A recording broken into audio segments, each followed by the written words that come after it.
Hello and welcome to Happy Foot, Sad Foot, your LAFC gateway drug and the only LAFC podcast hosted by three hot rodent men. I'm Travis Helwig. I'm Vince LaRosa. And I'm Darren Miller. Welcome to our preview episode of LAFC's MLS match versus Orlando City SC on Saturday, June 15th, at 4:30 p.m. at Inter & Co. Stadium. That's officially all one word, all caps, except the O, unless it's the logo or at the stadium itself, in which case it's all lowercase. Oh my God, I could not hate this more thoroughly. You can watch it on MLS Season Pass on Apple TV+, and we'll be live streaming our post-game call-in show 10 minutes after the final whistle at youtube.com/@HappyFootSadFoot. On today's show, we'll find out why Orlando doesn't have shit on Los Angeles, and then why Disneyworld doesn't have shit on Disneyland, and then we'll make some dumb bets about weird stuff happening in the match. But first, after a difficult detox and or luxurious week of West? Oh no, the speech impediment came out. It's been so long since I said Wefs be whack. It's been so long since I said Wefs be whack, and of course I say luxurious week of West. It's time for Whistler mandated banter. It had been a while. There's new listeners that didn't even know I had a speech. Now they know what West be whack means, and that's good. Yeah, and also it is a luxurious week of West. We are on the West Coast. It's beautiful to have time off here. It was beautiful. Time off's over. Now we're back to work. Yeah, now we have 100 games a week. Yeah. We were going to do a Patreon only episode, and then we just remembered it's kind of nice to sit around sometimes. So if you're in the Patreon, what you got is we broke news this week before any news source. If you're in the Patreon, you saw who we signed before anyone else. That felt really good, but we didn't give you an episode, so I'm sorry. We will. There will be exclusive pods. Yeah. Also, if you have Patreon ideas that we get, like we were talking about doing a live stream where we like played FIFA or something, or just like bullshit like that for the Patreon. If you have ideas, let us know. We could. Yeah, anything that doesn't open. Rely on the season or the team, we can just do whenever we want. Also, we just launched the ticket exchange. Oh, go ahead. Could you break a player signing that's not a backup goalkeeper? Yeah. Let me check in with my sources.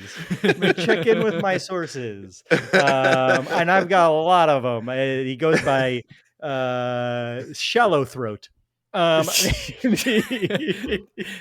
many people will get that regular joke? Throat? Yeah, normal throat. The throat goat. Before I forget, we did just launch a ticket exchange on the Patreon for Patreon members. If you're a Patreon and you don't have the app, all of the chats that we talk about happen there.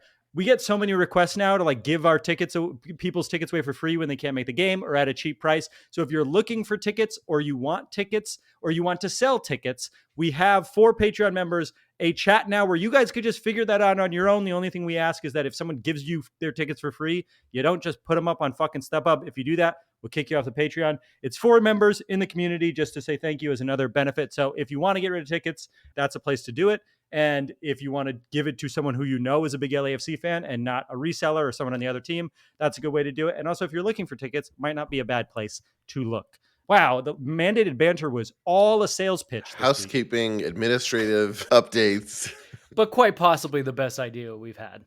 The ticket exchange? Yes. Yeah, if Live Nation or Ticketmaster kills us, if I die, it's not suicide, is what I'll say. All right, same. Vince, if he dies, it is suicide. Wow. Unless Eddie Vedder is there. Is that too deep of a cut for a Live Nation? Wow. Does he own Live Nation? No, remember when Pearl Jam went to like war with right. Ticketmaster Live Nation to the point where they completely canceled a tour because they couldn't find enough venues that would not work with. They proved the point. They were like, look, we can't even tour without these guys because not enough venues will even work with us that don't use these. And since then, it's gotten a lot better, guys. It's gotten worse. Oh, it's gotten worse. Huh. Darren and I are friends with some people who are on Dimension 20 and Not Another D&D podcast, which are like two Dungeons and Dragons podcasts. And Dimension 20 is doing a show at Madison Square Garden. And they had a ticket thing with Ticketmaster where they just like signed the contract. They didn't know what the contract said. And there was such a high demand for tickets that Ticketmaster automatically kicks in this thing called dynamic pricing. And when there's a high demand, the price just skyrockets and they don't get any of that extra money. It goes to Ticketmaster. And so like suddenly the tickets went from like $70 a seat to $3,000 a seat for like the worst seats in Madison Square Garden. And they were like, it doesn't benefit us. We didn't know we were agreeing to this. And people are furious at it. It's just like that company needs to be destroyed by the federal government. What's funny is that's like not even as nefarious as what they do normally, which is they put out tickets and then they just buy them themselves so they can sell them at a higher price and make the money. At least it was in the contract. And they were like, oh, we kind of got screwed by our contract, but they could have just done it anyways. Yeah. I didn't know they did that. That's crazy. And then they list them as like resale tickets instead of straight sales. And they can claim that it was sold out. Yeah, like a lot of times when shows go on sale, it's not all the tickets in the venue on sale. It's even right. It's even worse than that. So they'll say like, okay, let's say it's a 10,000 seat stadium. They'll only make maybe, let's say, 5,000 available. And they'll buy a lot of them and go, oh man, it's sold out. And people are like, oh, well, I've really got to go to that show. Well, guess who's reselling those tickets to you at a higher cost because you were so worried about the scarcity? It's Ticketmaster. Wow. There's a flip side too, though. There's a venue near me in Highland Park called the Lodge Room. And there's always shows I want to see, but I'm not like prompt enough to buy them the day that they come out, and they will not accept resale tickets. And so if there's a band and I didn't see it the moment it popped up, I can't see them. And it's fucking it. You need an ID with a name on it that matches where you purchased it. And I know that in practice is better, but it is annoying that like I'm so used to StubHub now. I don't like check what the schedule of a venue is. Fair. Yeah. No tickets at the door. Mm-hmm. Yeah. Yeah. No one takes cash anymore. So what are you going to do? Buy a ticket at the door? That'd be so weird. They'd look at you and be like, what am I supposed to print something or do I email it to you? They would be You can give out. me money, but I don't know how to let you in. Yeah. The door's right there, man. Oh, you didn't get the key we mailed you.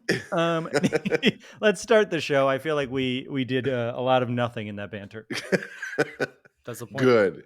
Yeah, I guess that's what it always good. Is. Welcome the fuck back.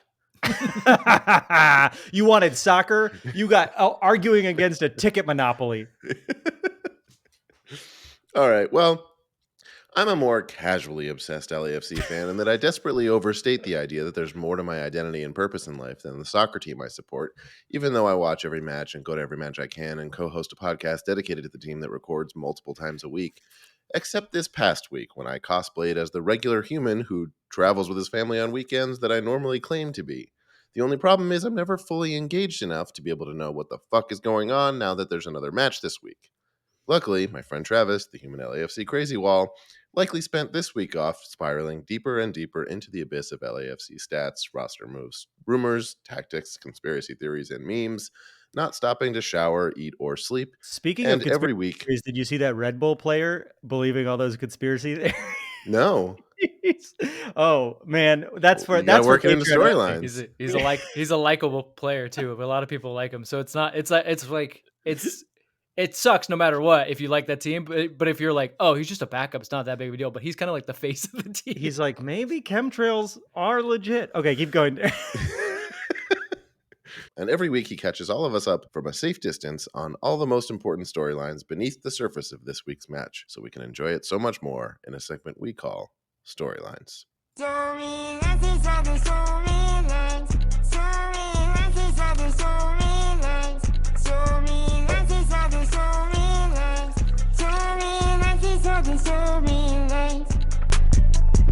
Our last episode, Meme King Juan added in the comments the exact moment that storyline started, so you could click ahead and miss all the banter at the beginning. So this is me stopping him from doing that. Yeah, look, honestly, great idea. Yeah, if you don't want to hear us talk about Ticketmaster, you could skip ahead to this moment. Yeah, that's fine. Great. Vince, Darren, Varen. I don't know if you remember this. Not going to catch on. I was just thinking. I'm in.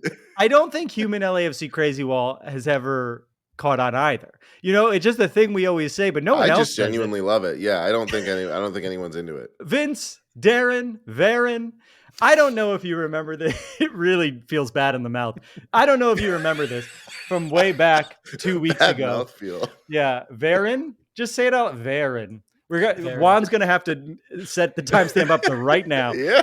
I don't know if you remember the first one you thought it was isn't what it was. Does sound like a character from Game of Thrones, though. Yeah. Darren's been caught having incest again. I don't know if you remember this from way back 2 weeks ago, but despite having our worst start in club history, our precious Los Angeles Football Club is currently 4th in the Supporter Shield standings, 5 points out of the lead with 2 games in hand against Miami, who's at the top of the Shield standings. That's obviously very important as we eye trophies this season. But it also brings us to our first storyline of the match, which is this. Can we take over the lead in the West this weekend? While we still are a few games out of the Supporter Shield lead, we are only 3 points back against Real Salt Lake in the West. That means if Salt Lake loses this weekend and we win, we will officially be tied atop the West with a game in hand, which means we have an extra game to play on the team we are tied with. Now, best case scenario, that happens, we will most likely not be at the top of the table because the tiebreakers, goal differential, and RSL has a plus 17 and we have a plus 9. So unless they lose by 4 and we win by 5, we most likely will still be second in the West. However, we will still have a game in hand. So if they lose and we win, technically we will be in second, but the math is still in our favor that over time we will overtake them. Does that make sense? Am I making sense in the gateway drug sort of way that we want to make sense in this podcast? Right? Yeah, it makes just enough sense, but you still want a little bit more. Oh, you want it to make a little more sense. Vince, it's Opoku versus Chicho Arango up in Montreal this week. Any hope for us to get a loss? I mean, teams don't all. Montreal's kind of hit or miss. They're pretty good though. They have a pretty good coach. It's always tough when you travel out of the country. And so teams traveling to Montreal, especially teams out west, have a tough time. So I think we have a pretty good chance, but we're also traveling a similar distance. So take from that what you will.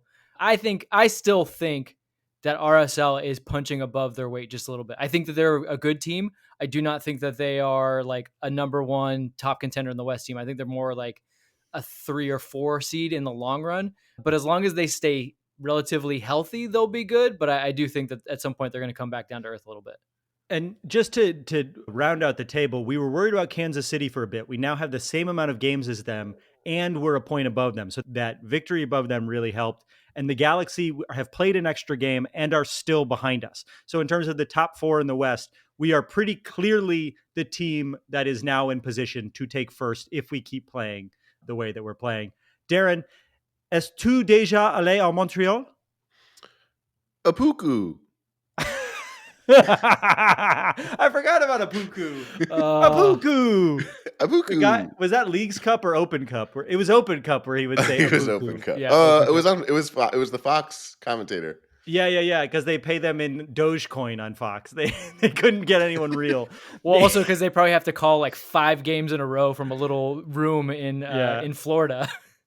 And to be fair, when the pronunciation key said like POH, and so I bet or it was like the pronunciation key was not in his favor, if I remember correctly. I think the pronunciation key did say Opoku. Yeah. Which either everyone just always gets it wrong and that's actually the right way to say it, or the pronunciation key was wrong. No, LAFC would have corrected everyone at some point. These are the conspiracy theories I'm talking about. I do remember Mahala putting something out afterwards being like, that's not my name. So he definitely was not a fan of it. Who is this person you're referring to? The question was, have you been to Montreal, Darren? Oh, I have been to Montreal once when I was a kid with my family. We drove up there. I was very sick the entire time. I got out of the hotel room once to go to an Orange Julius with my dad. Wow. We watched. He was like, I was like, I think I'm feeling better. And he was like, okay. We went for a walk. I got an Orange Julius. I also went to the Expos stadium. Other than that, I was too sick. And I also watched Ready to Rumble on the TV in the hotel. You remember so many details for Montreal. Pretty cool. You went to the Expos. Were the Expos playing, or you just happened to go to the Olympic Stadium? No, we did like the tour. Okay, but they weren't playing. No. Had they already moved? No. I was going to say, that's why I was asking, because you could have seen a piece of history. You would have been, one person that actually saw the Expos play in That's the true. Yeah. I did actually. I went to a game at the Kingdome in Seattle. It's no longer there. that has been Yeah. exploded. The time that I was there, we set the record for at the time, it was overtaken very soon after. At the time, it was the world record for largest group Macarena dance. Baseball does this. It's such a weird thing. I've been to Angel Stadium when it was like the most people wearing Snuggies, and it was like, why would we want to be part of this? Being It was an funny because they Angels claimed fan everyone in the seems- audience did it because they just did the attendance is the number of people, and there were like 12 people in the stands doing it. I was going to say something mean about the Angels, but I remember we have Angels fans who listen to this podcast. You can say it. You can say it. I What? grew up down the street from Angel Stadium, and I'm like a reformed Angels fan.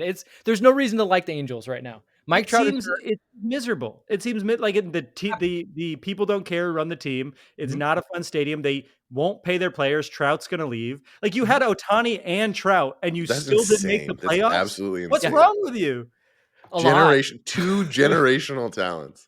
Also, terrible stadium. Terrible stadium. Yeah, not great. As Vince brought up 15 minutes ago, we also have to win our game on the road against Orlando if we want to jump into first. And for a lot of the season, road games were pretty tough for us. That hasn't been the case the last few weeks. But while it's true the offense has really been clicking, that brings us to our second storyline of the match, which is this. Just how long can Hugo Lloris's clean sheet... Not going to do that again. Just how long can Hugo Lloris's clean sheet streak continue over all competitions? LAFC has had 6 straight clean sheets, 5 for Hugo, which were all regular season games with him in net, not including extra time. That is 481 straight minutes without a goal in MLS play. The longest shutout streak for a goalkeeper in MLS history that I can find. Any guesses? Who it is? Oh. Wait, how long the streak is? Or everyone, no, who the player is. Both of you know the name of this person. Tony Miola. Vince? Tony Miola is a really good guess. Thank you. He's named MVP one year, a goalkeeper MVP. I was a big fan. I want to say someone else just because Kevin Hartman, just because I don't want to say the same thing. The longest shutout streak for a goalkeeper in MLS history that I can find is Tony Miola with Kansas City with 681 minutes without a goal. I do not know if that includes extra time. I'm pretty sure it does not. Well, wait, let's just stamp this out right now. First of all, it's not extra time. Extra time would be like if a team is tied and then there's at the end of 90 minutes is extra time. Yes, added time. But beyond that, and I know a lot of people are trying to do this because they're like, why? How much added time there was? That time does not count as extra minutes. I know people want to do it because we play so much extra, especially now. Right. Because of the way it's structured, it's added time for a reason. It's like it was minutes not played. Yeah, that time didn't exist because the ball was out of play or because of something else. So I get why everybody wants to look at the extra minutes, but in the grand scheme of things, they don't count. So that means that Tony Miola played about 200 minutes more than Hugo right now with a clean sheet, which is about 2.2 games extra, again, without added time. Regardless of the record, Hugo, who fucking cares? But he now leads the league in clean sheets. I think his parents care. I mean, they I like him. I like him. It's hard because probably care. There's Hugo, there's Hugo, and then there's like a cut. Like it doesn't matter. Okay. Regardless of the record, he now leads the league in clean sheets. Lloris leads the league in clean sheets with 7, which speaks to just how good we've been recently, because that means before the last 5 games, he only had 2 clean sheets on the season. That's how good he's been recently. He's also on the record saying that he was surprised at the start of the season at just how high quality MLS play was, and I wonder if it took him some time to get acclimated and realize he's going to have to work a little bit harder than he thought. Darren, what do you think Hugo has been doing differently lately to keep that streak going? Wow. A real question for you today. Yeah. I don't know. Fucking know. Ever since Vince came on, me and you are really phoning in learning things. Right. Well, I want to know that I'm here to learn. I'm not here to tell you. Yeah, but you could just guess. Visually, he's stretching more, clearly. Yeah. I don't know. He's reading more good books. You tell me. I would I think, argue to be that honest, he I think seems the more defense has active. been better. I think that he's been put in less precarious situations. I don't think it's wrong that this streak started right as we starting Chanot. It really feels like Chanot, while there's been clean sheets without Chanot starting, Chanot brought stability in the back line where we were lacking earlier in the season. Vince, we broke the news on our Patreon that we had signed former Vancouver goalkeeper Thomas Hasal. I get What the do you Hasal think? question.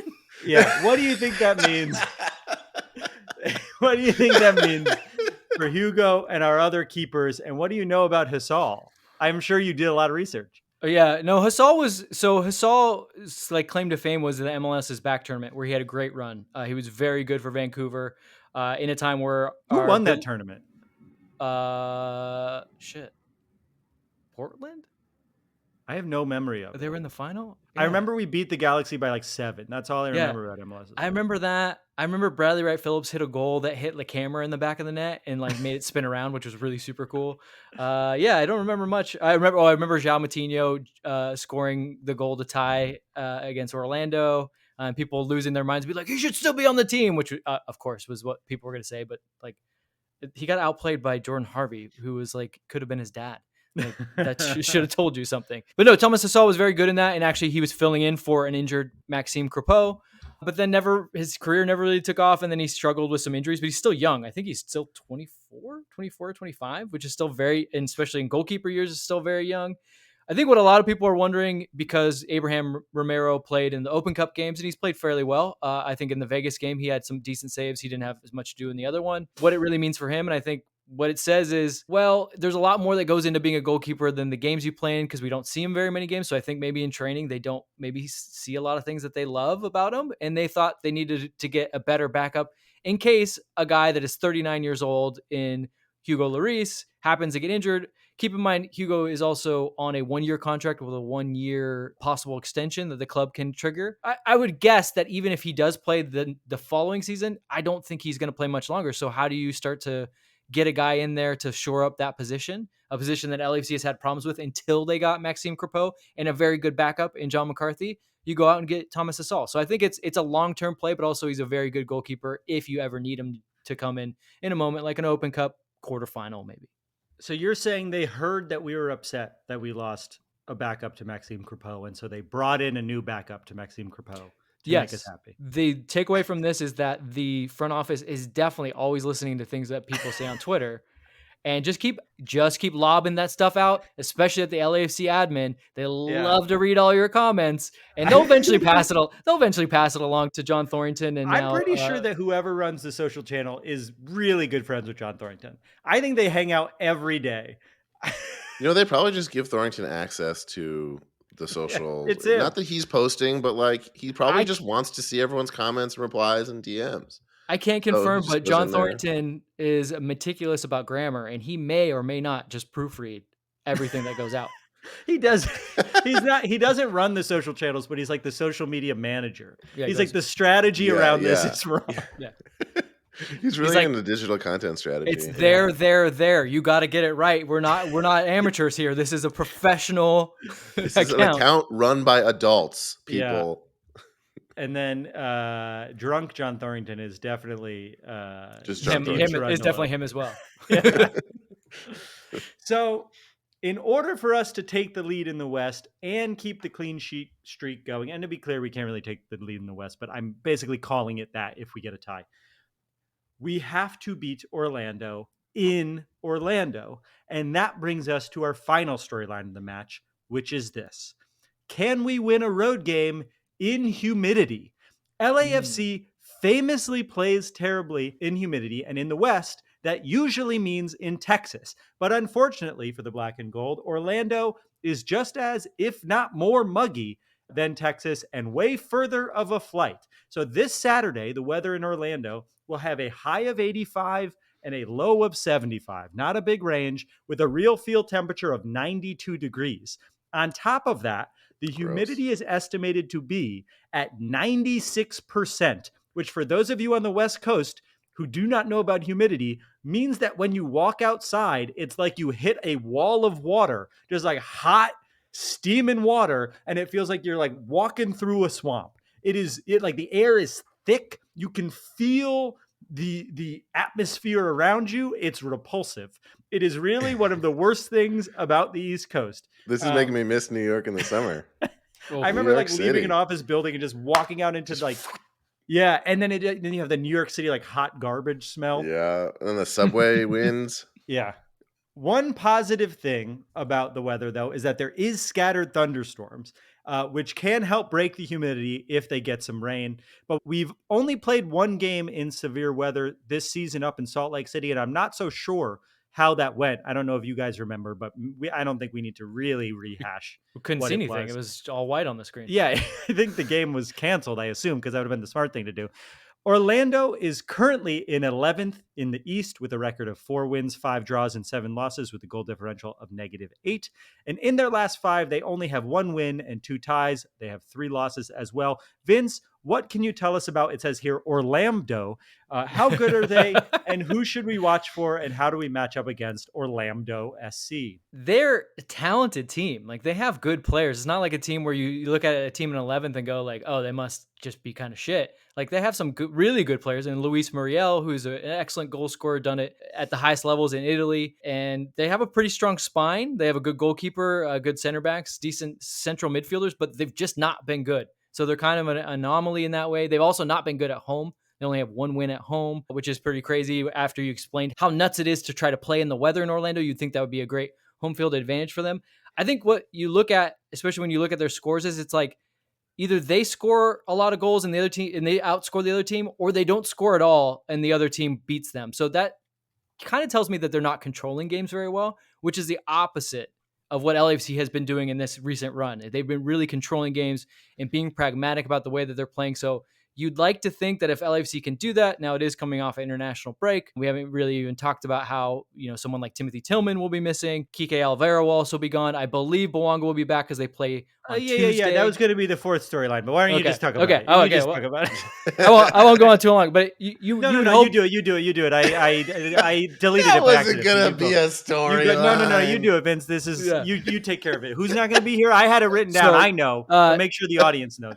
I believe Timothy Tillman will probably, it depends. So the U.S. national team plays on Wednesday. It's their last friendly before Copa America against Brazil. And then you would think that they'd have to put in their roster. Tillman Not was so friendly for the viewers. Am I right? Yeah.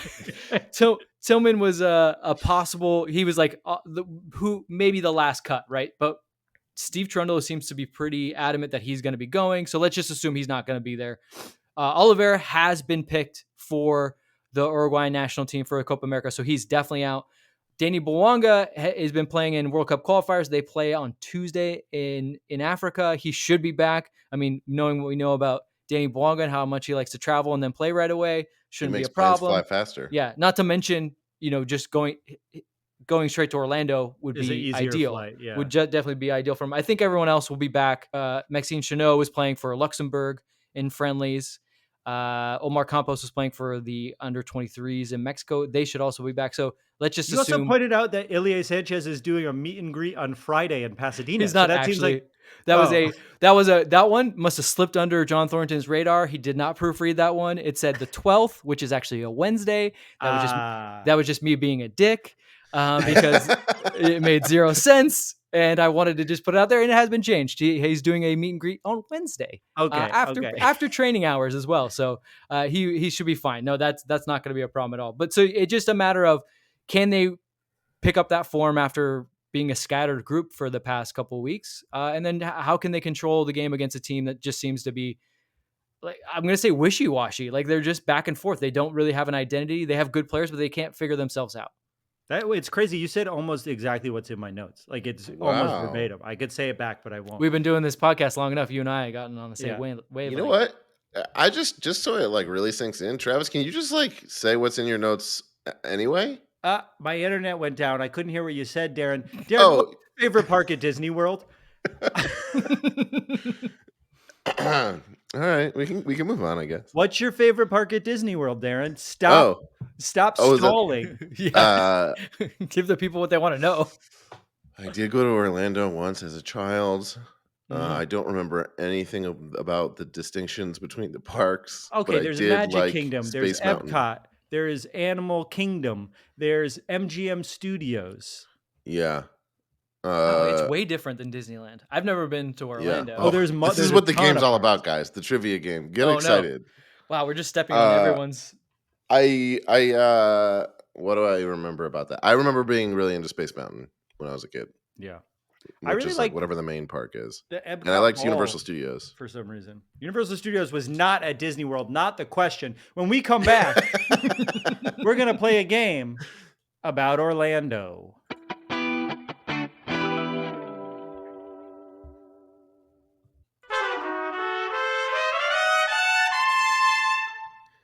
And we're back. Orlando City SC is, of course, in Orlando, Florida, home of Walt Disney World Resorts, and LAFC is sort of near Disneyland, which is a tenuous enough connection to play a random trivia game about these theme parks in a game we're calling Disney Theme Park Trivia. That works. I love it's that a button every on the time. name of the show. I wasn't laughing at the button. It was the name. I was like, we couldn't call it like Land versus World or something. Yeah. No, as you'll see, this truly is, as advertised, a random trivia game full of random information that is only arguably a good use of our time. Travis, are you an adult Disney person? No, but I, for some reason, get served a lot of adult Disney TikToks. I think because I'm in LA. I don't know. I see so many of them on TikTok that I am learning about Disneyland, but I've been to Disneyland twice. It is not a place that I have attended many times. It's fun. What about you, Vince? Are you a Disney adult? So I grew up down the street, and I went back in the day when you could buy like $100 pass, and we would just go hang out and like try to smoke cigarettes and try to be cool. And then like get thrown out and give them like someone we didn't like at high school's name and phone number. Because that's what they would do. They'd be like, "You're in trouble. Give us your name and phone number," as if we were gonna give them a real name and phone number. But now, from what I've heard, is like you get a pass and like there's like a smoke signal and you can show up at a certain time. And there's all kinds of crazy stuff. So I don't even know if it's the same Disneyland. Whoa! So you're not a Disney adult? No. Do I look like I? Or actually, that's a bad question because a lot of people that look like me are Disney adults. That's a bad. Yeah. I was gonna say a lot of people that are Disney adults are you wouldn't guess it. Yeah, I have zero Disney related tattoos of all the tattoos I have, so that should answer the question. That's a good indicator. All right, guess what we had to cut in the comments. You'll never guess it. As always. You'll never get the back-to-back comments I just made coming off of Vince saying he doesn't have a Disney tattoo. Two things. That's the only lead in. Guess. Yep, yeah, that's the only lead in. Darren, try to guess it. Play the game. All right. We're going to start with a really complicated math one. Vince, this one's for you. Great. Including both land and water parks, Disney World has more theme parks than Disneyland. You could describe this disparity as the same as A, how many more wins LAFC has than Orlando this season, B, the ratio of hardware LAFC has won in its history compared to Orlando, C, how many more wins LAFC has than Orlando in its last 5 matches, or D, how many more wins LAFC has than Orlando in their head-to-head history? I'm gonna go hardware. That is correct. It is B. Wow. 3 times as much hardware as Orlando. Disneyland comprises of 2 theme parks and 3 hotels, while the Walt Disney Resort Complex includes 4 theme parks, 2 water parks, 31 hotels, and a golf course. 31 hotels? Yeah. Doesn't that sound like so cumbersome? That just makes me, I can't think of anything that makes me want to go less than like there's 31 hotels. It is fun to stay at Disney World because you get to, sometimes you can take the monorail. It is fun. Disney World is fun, but fuck Florida. Keep Word. That's pretty much where the soccer stuff ends. It's just a random. I just learned a bunch of random fun stuff about Disney theme parks, so now we're gonna do a trivia game. People keep telling us they like these. We're gonna keep doing them. I think my job now is to make them not like it, and I'm gonna do a good job. Let's see what happens. Okay, Travis, true or false? At the end of Mr. Toad's Wild Ride, you get run over by a train, die, and then the room heats up as you end up in hell with fire-breathing demons. Yeah, that's correct. That is true. Yes, that's correct. I remember. Best ride at Disneyland. Vince, true or false? The Pirates of the Caribbean ride at Disneyland originally used real human bones. Oh, true. Right? Wasn't that a story? There was like they found like. It is true. That is correct. Now it has Johnny Depp in there. Bones. It is the bones of Johnny Depp. Yeah, they got the bones from the UCLA Medical Center. Now it has Johnny Depp. somehow less problematic than the other stuff that they Yeah. removed. It's true. We'll get there. Travis, true or false? In 2020, the boat in Disneyland's Jungle Cruise actually sank, and guests had to climb out. False. It's true. It happened in 2020. The Weeks lamest before COVID. boat sinking story. Yeah. I had to swim in recycled water. Right? There had to have been a moment where people were like, well, how deep is it? Like, come on, you can already see the bottom. Yeah. Vince, true or false? Splash Mountain was based on the Disney movie Song of the South, which takes place just after the abolition of slavery and tells the story of a young boy befriending Uncle Remus, a former slave who speaks nostalgically about his time as a slave. True, and once again, not the end of the problematic things we will talk about at Disneyland and or Disney World. Travis, that is correct, by the way. Yes, true. Travis, true or false? When Splash Mountain was built, the climactic drop at the end posed many safety concerns, and at one point, it decapitated a crash test dummy. They've all been true so far. True. That is correct. It is also true. Vince, true or false? An estimated 67 babies have been born at Disneyland. I'm going to say false because I bet you it's more. Travis, do you want to venture a guess on this one?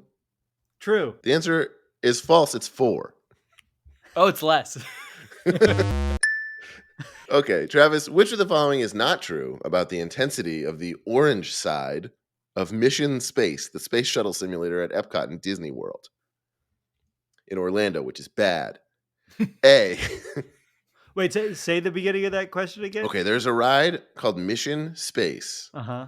in Epcot Center in Disney World. You can pick the green side or the orange side. The green side's like you have an easier time. It's like a space shuttle simulator. On the orange side, which of the following is not true? A, there is a warning sign that says, for safety, you should be in good health and free from high blood pressure, heart, back, or neck problems, motion sickness, or other conditions that can be aggravated by this adventure. B, there's a warning sign that says, caution, you may experience motion sickness on this adventure. Mission Space is a realistic and intense simulation of spaceflight. It is unlike anything that you have ever experienced. C, there are sick bags given out, and you have to give one final thumbs up sign to a cast member in the seating area before going through with it. And D, at one point in the ride, there is a simulated emergency, and you must choose whether to sacrifice the person to your right or left in order to save yourself. I mean, it's got to be D, right? Because they can't have everyone do that. Just because of the math. The math of who's to your right or left? Yeah. You're right. D. Yeah. You got me. The seats end at some point. You finally bested me, Travis. It's only been 4 games of me trying to game you out that I finally figured it out. That's so funny. Vince, according to a 2018 expose in the Wall Street Journal, many Disney World employees said they have to clean up after which of the following about once a month? A, code A, which stands for ashes. B, code V, which stands for vomit. C, code H, which stands for honey, beloved by Winnie the Pooh. They could have just called it code P, but then I guess they'd think it's P. D, code D, which stands for dentures. I think it's A because I do think there's probably quite a few people that are like, I need to be scattered across Disneyland. I'm confident that's World. correct. That is correct. It is A. Oh, what's wrong with you people? They do. I want to be scattered across the hot concrete of Anaheim. Yeah. Do you want to guess what the most popular attraction is that ashes are spread? Is this land or world? There is a clear most. Is it a ride? Disney World. It's a Disney World. It's a ride. But a good clue is that it is an attraction that is in both parks. Oh, the castle. No. Space Mountain. The Haunted Mansion. Oh, yeah. That's funny. That's cool. Okay, now you're on board? Now I'm back on board. That's actually pretty funny. I don't want them scattered. I want them to just because you ride in those like weird like half shell shaped things. I want them to just have an urn and just leave it there so that someone goes to get in and is like, "What is that? Is that an urn?" Because it's dark and not quite sure. And so that for a while people are just like, "We'll just move it to the side and sit with it, and then I can ride with more people." I think that would I probably don't want be my easier for ashes people. put there. I want my embalmed body to be laid somewhere. Yeah, I want my bones used on Pirates of the Caribbean. Yeah. You want your remains spread. I actually saw this on Instagram. I don't know why. Maybe it's because they knew we were going to play this game. Somebody posted, I want my remains to be spread around Disneyland. I don't want to be cremated. And I was like, oh, come on. Just like arms and feet. Come on. I want to say something. when I don't know if you guys know this, I've had a death in the family lately, and when their body is burned up, they call them cremains because they're cremated remains. And I kept laughing because I'm like, that's like s'mores or like craisins. Yeah, it You're gonna seems call like an them odd cremains? occasion to combine words Cremains. in like a fun little acronym type thing. I get some cremains on my sweet green salad. Next to the craisins? Next to the craisins. I couldn't stop thinking about craisins every time they're like, the cremains will be mailed to you. Yeah, why do they have to shorten it? Did you have to excuse yourself to go like laugh it off a little bit? No, when the death just happened, they let you say whatever you want, and no one says anything. And then you profusely apologize, and the guy just goes, "Not even the worst thing we've heard." And you're like, yeah, he's like, just let me fuck the body. That's the worst thing. I don't care what you say. I'm gonna fuck your dad. Jesus Christ. That I don't care about cutting out. Do you still get to say whatever you want on this podcast? I think I got a year. That's fair. It's the same as wedding gifts. You don't think funeral directors are fucking the body? That's why you get into funeral directing. You're fucking the body.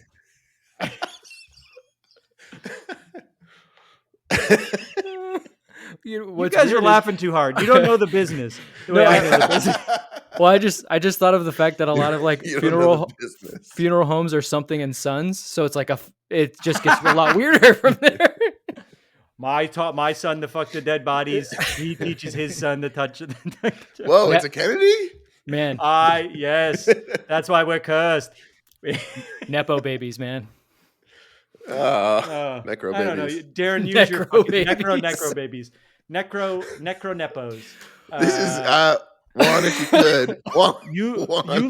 You use your discretion. Please create hyperlinks on either side of this section. Please skip this. Do I cut this? I don't know. You figure it out. You know comedy. I'm talking about my dad. I don't want to disrespect your loved ones. Also, my dad's not listening. Jesus, Travis. They don't get Spotify down there. Okay, now I'm keeping it. The only reason I asked is because it needed a good button. Okay, finally, one last question. Who's next? It's Travis. Me. This keeps going. Vince had the ashes question. That was 3 hours ago. Strategically gave Vince the asterisk question.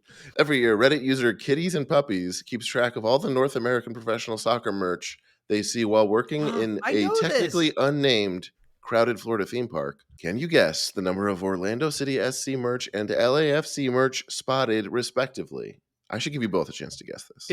Is this last year? 2023, yes. And and we're doing Orlando and LAFC. Yep. And like a number? Yeah, number of times they saw someone in Orlando merch. I think I have a pretty good area. Okay. But Vince is going to guess too, so I want Vince to guess first. Okay. LAFC, I will say 27 times. Okay. Orlando, 5. In Disney World? Yeah. Fuck Orlando. So is it without going over or just closest? Yeah, closest. Okay. Then I will say Orlando. I think it's something around like 80 something. Okay. And then LAFC, I remember being disappointed because it was really low. So I'm going to say 3. Okay. It's 136 Orlando. Wow. So I'm right on that. And 8 for LAFC. But if you look at previous years, the number of Orlando City FC merch, SC merch, has been steadily declining. I saw that. Yeah. Over the course of many years. Well, because Miami is skyrocketing. Yeah. Oh, yeah. As a bonus, do you want to guess how many pieces of Miami merch they spotted before July 15th and then how much after? I literally, on my bike ride today, saw a kid wearing a Messi jersey in Long Beach. Like, just Miami Messi jersey. Why not? And it was a bootleg one, too. You see that LAFC isn't in the top 25 of jersey sales? Wow. Ricky Puig is like 4. You got to have look, we love Bouanga, but it's into the thing about Orlando. They used to have players like Kaká and Nani Those are worldwide players. Bouanga, beloved here in around MLS, but for and had a Miami, rough beginning of the season. Yeah, Miami's probably like I would say like 365, like one a day, 365. Before July 15th, it was 15. And after July 15th, for the rest of the year, it was 141. Wow. So it was almost one a day. Yeah. After that point, yeah. Who won, Darren? Nobody ever wins. I actually think Vince won. I think I got one wrong and Vince got all of them correct. Yeah. Yeah.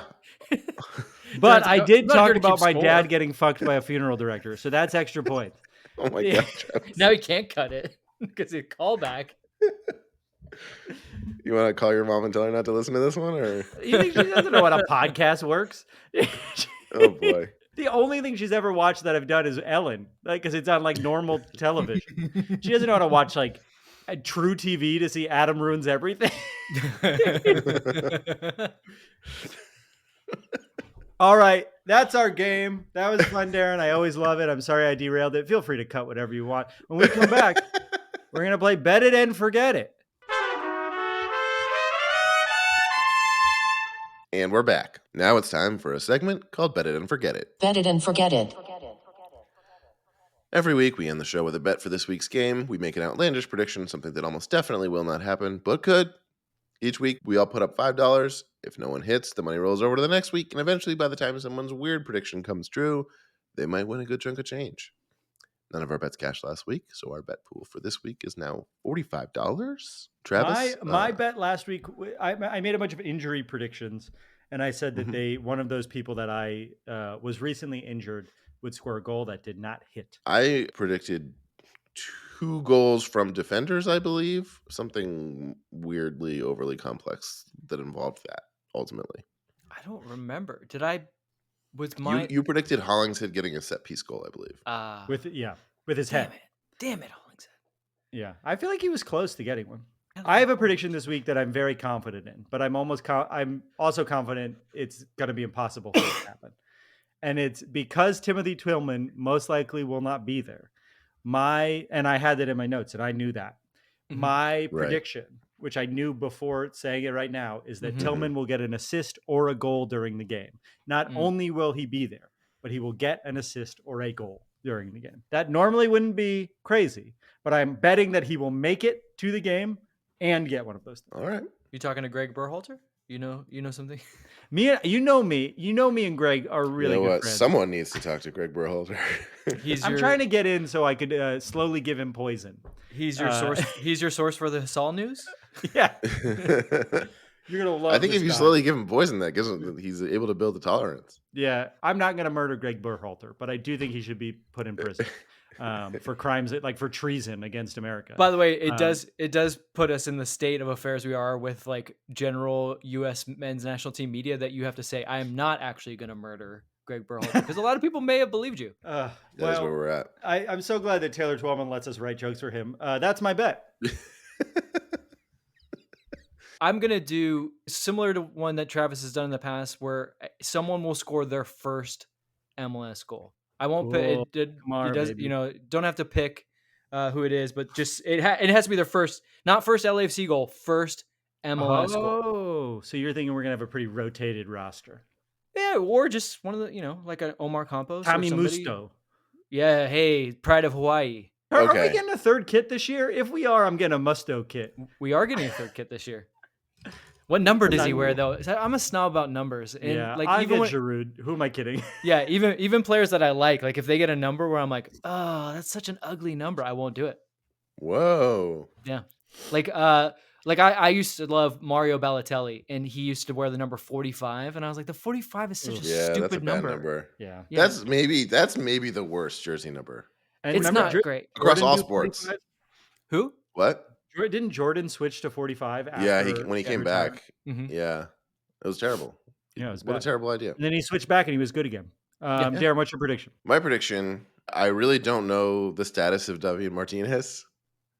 I'm assuming he's still out, but my prediction will be that he plays. And depending on how outlandish that alone is, I will say he will have a goal or an assist. I think it will be a straight up duel with your He's literally missed like 10 games in a row. I would say just playing.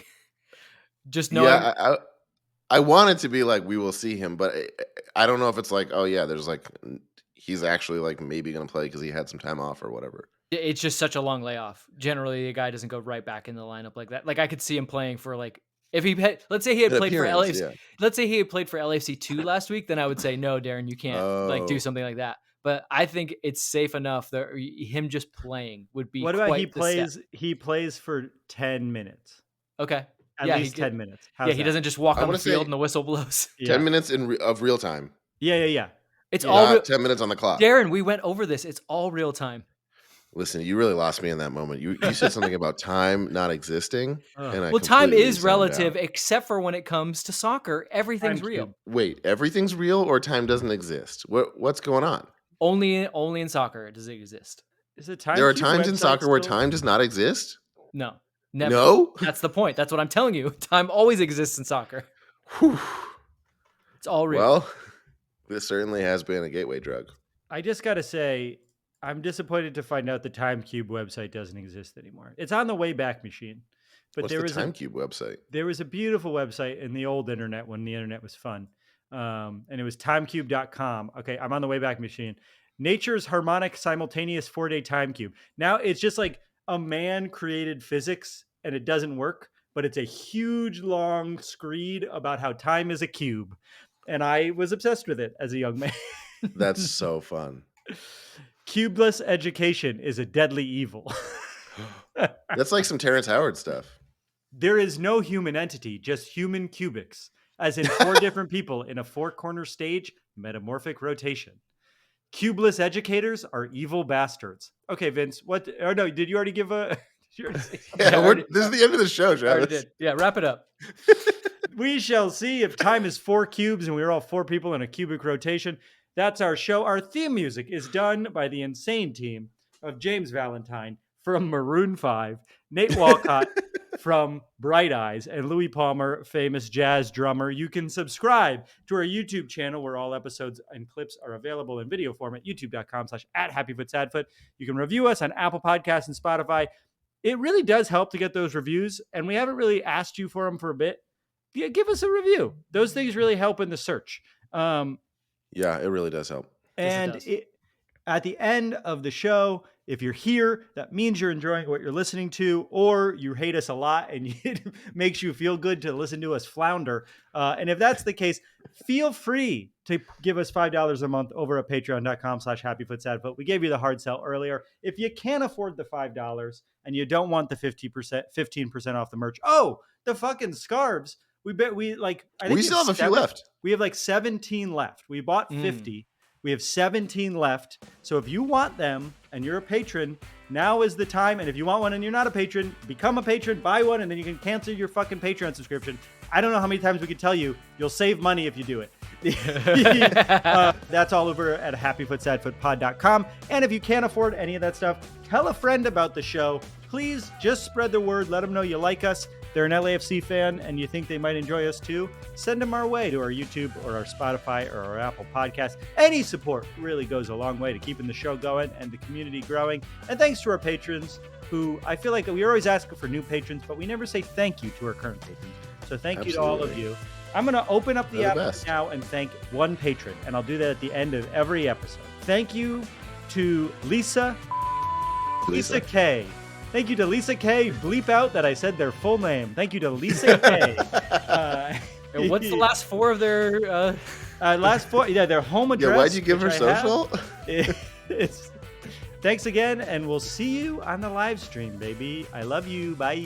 I love you. Bye. Vince? Bye. I don't want to do either of them. I'll just say bye.